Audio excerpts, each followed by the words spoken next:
Jesus Christ. So, first of all, do you just want to run through yourselves, what your name is, what you play? Yeah. I'm Paul and I play the drums and a bit of singing. I'm Perkie and I play melodica and keys and singing. My name's Robbie Wild, the infamous. I play guitar and I sing a little bit. I'm Ian and I play guitar and sing. And Elliot ain't here, but he plays bass. Is that gonna work? I think so. Is it gonna work? Picking up earlier. Right, okay. Because that's fucking loud over there, isn't it? Yeah. But you never get a decent sound quality at festivals anyway, so it's so how would you describe your sound to somebody who hadn't heard of it? I start off with punk, then I go to dub, then I go to ska, then reggae. Okay. Yeah. That's my progression anyway. Dub ska punk, but not Nah, ska it's punk. punk, dub, ska, reggae. Punk, dub ska. Ska's got a bad name. Ska punk's got some negative connotations, which was the whole stuff that got sent to like America and then happened in things like Less Than Jake and one thing and another. Yeah, it's more a roots idea of it, going back to bands like AK-47s and Pain, AOS3. Culture Shock, Pain, that sort of thing. That was going to be one of the next questions, is who would you cite as your major influences, either in terms of how you sound or who inspired you to take up music as a kind of lifestyle? My major influence is Beanie. Okay. Well, I didn't hear that. What was that? Beanie. Really? I like pop music. Pop music is a I big like the form. He likes Thin Lizzy. There's I like, nothing he I likes like, better Fleetwood than I like the Mac. classics like fucking shit. Yeah, Fleetwood Mac, Thin Lizzy. Anything that catches my attention, like I'll get deep into that music and I'll enjoy it, and that definitely influences how I play. So for fucking ages I got to AOS3 and that showed a lot through my playing. So whatever at the time I get into, but writing a song, it has to be a fucking pop song. It's got to be catchy, it's got to be simple, it's got to fucking go straight to your head. Clash. Oh, So, yeah. Punk and reggae. one of the main, one of the I mean, the people who first made me pick up a guitar are probably Oasis, in all honesty. And then when I was about 18, when I was about 15, I found punk rock. When I was about 17, 18, I found Crass, and Crass kind of changed / ruined my life, and nothing was the same ever again. That kind of introduced the whole, like, it made sense to have like a politics in the music, something that I was kind of feeling, and I didn't hear that in a lot of other bands. So it took a band that died in 1984 to kind of like resurrect a feeling in me, and that was Crass. Because I guess I was really into Pink, like when I was younger and like stuff like that, and Gwen Stefani? like, yeah, Gwen Stefani and stuff. And then Sublime.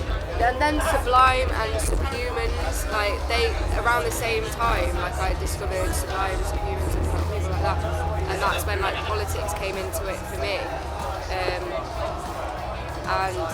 But I guess like as a female, like I drew like most of my influence in punk music from like No Doubt, like Gwen Stefani and Froded Out, like Distillers, because obviously they were like pretty successful, like the biggest, like most successful like female punk sort of artists like growing up. Alright, lad.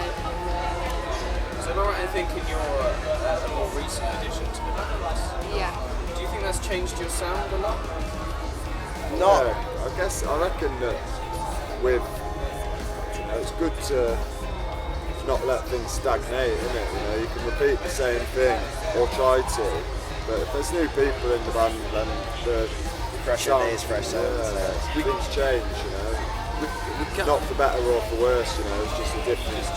Kind of wrote a lot of the songs for the new album before Perkie joined, but then like when Perkie did join, she brought like sort of a new dynamic to it, which was like sort of more than we were expecting, which was just like bang, and it kind of like made sense. They slotted in and very worked. well.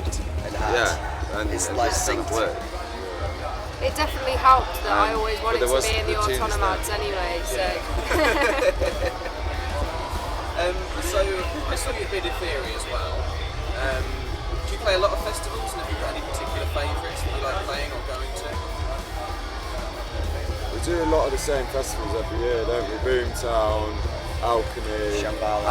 Alchemy's a good one. Alchemy's a good one. Like, I don't know, Boomtown's a bit kind of fucking, it's a bit full on.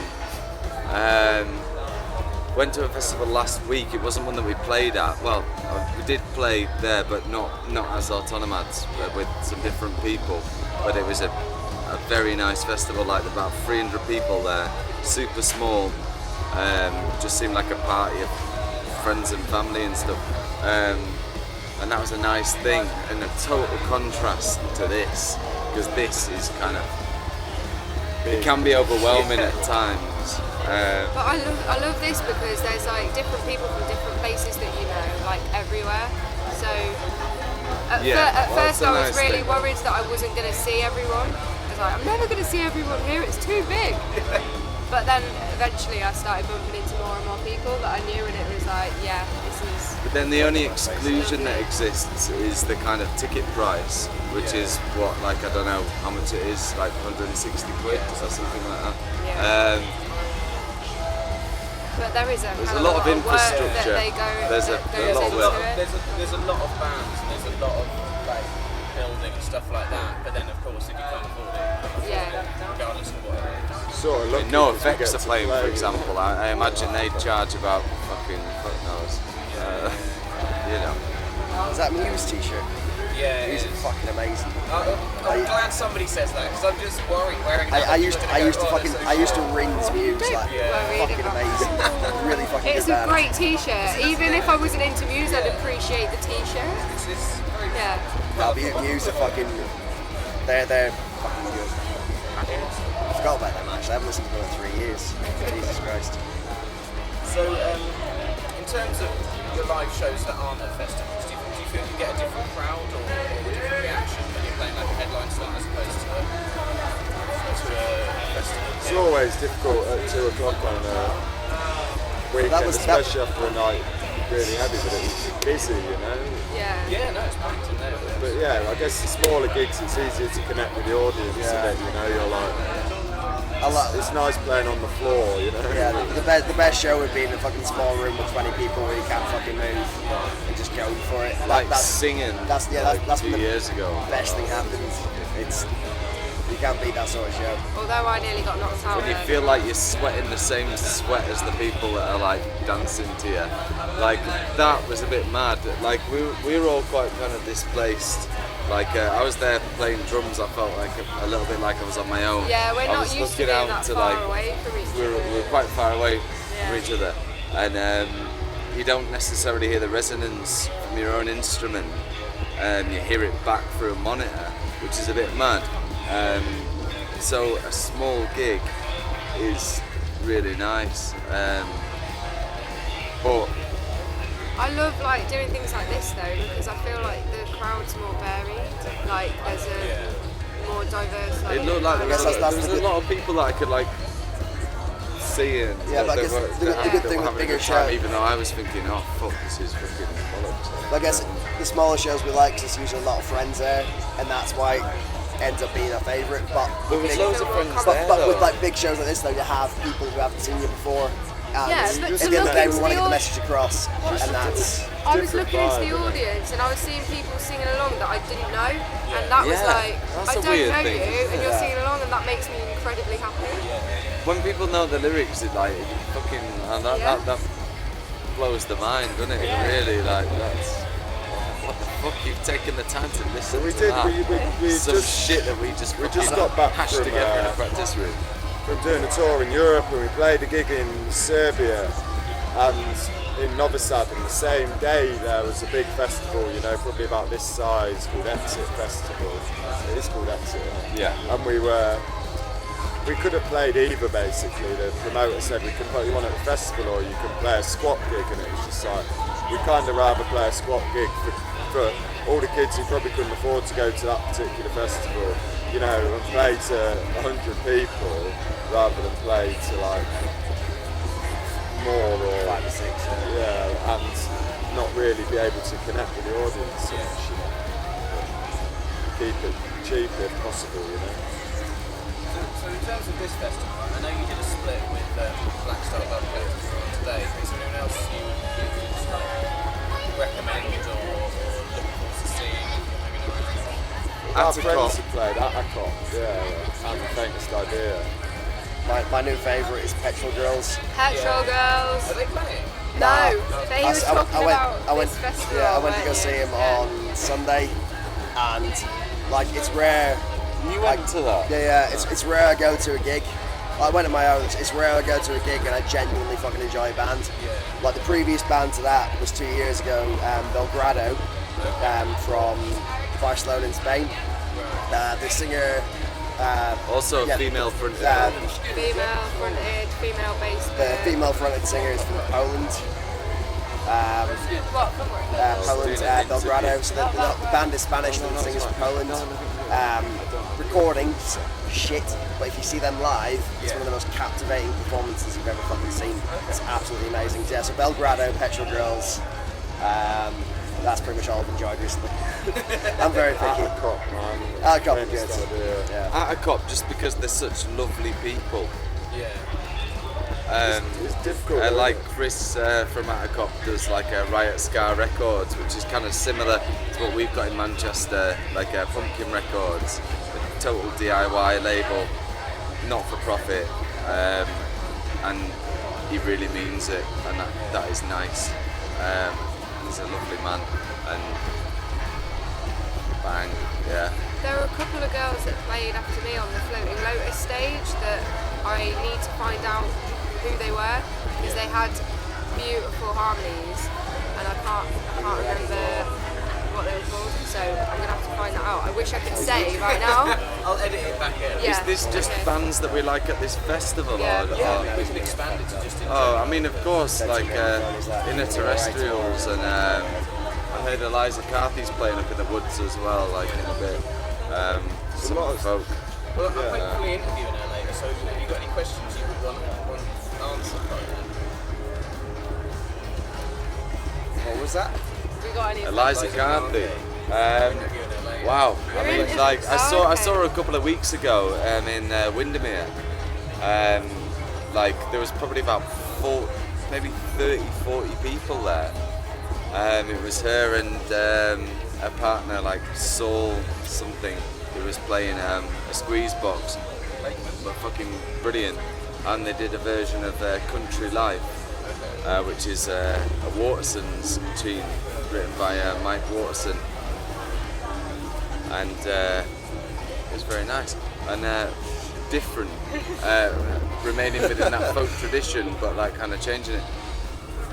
Any questions for her? No, she's just good. Question everything. I mate. don't even Question. know about this person, but I Eliza really want to know. Carthy, fucking- When's she on? She's playing at 20 past 4 up there. What time is When it now? now? Question everything. Like 10 to 4. But I've got a hit there. That's cool. Anyway, so. But like, yeah, I mean, because we kind of, there's some folk influence in sort of what we do as well. Like we did a tune, like the Begging Song, which we sort of learned from Martin Carthy, who's Eliza Carthy's dad. So we did like a version of that. There's Gary Fisher. some kind of influence there. I don't know quite where it's come from. Probably just being weirdos and listening to all sorts. Being freaky. So, talking about artists you like, if you could collaborate within a band with any artists, living or dead, who would it be? Fucking A. There's too many. Yeah, it's quite a... Like, There's too I'd love many. to play with some of them personally, you know. I don't know if this band or what, I don't know, I'd love to collaborate with loads of reggae artists, you know, a lot of those singers, Jamaican singers from the 70s and 80s especially, you know. Yeah. if I was to pick one band to play with, Thin Lizzy. Seriously, mate, Thin Lizzy. They've written probably, they're in the top 10 greats with songs. Whiskey in a Jar, covered by many fucking metal bands. But to play with them would be fucking amazing. I'd absolutely love it. Good lyrics, good fucking riffs. You got a good riff in the song, that's it. Makes it. I'd love to collaborate with Laura Jane Grace. Okay. That'd be good as well. Yeah. Against Me. Against me. Against Me. New album, very good. Last one was shit. This one came out very good. That last one wasn't that good. No. Nah, it's fucking, what was it Um, called? The new album inspired The new album is me fucking massively. amazing. Also, a band to check out, which I missed off before, Flatliners. Okay. Flatliners are good, yeah. They, I guess they started off as ska punk, but the new album is fucking amazing. Hits after hit. Really fucking good. Check it out. Definitely recommend that. I've gone off topic, sorry. I would probably embarrass myself if I was to play with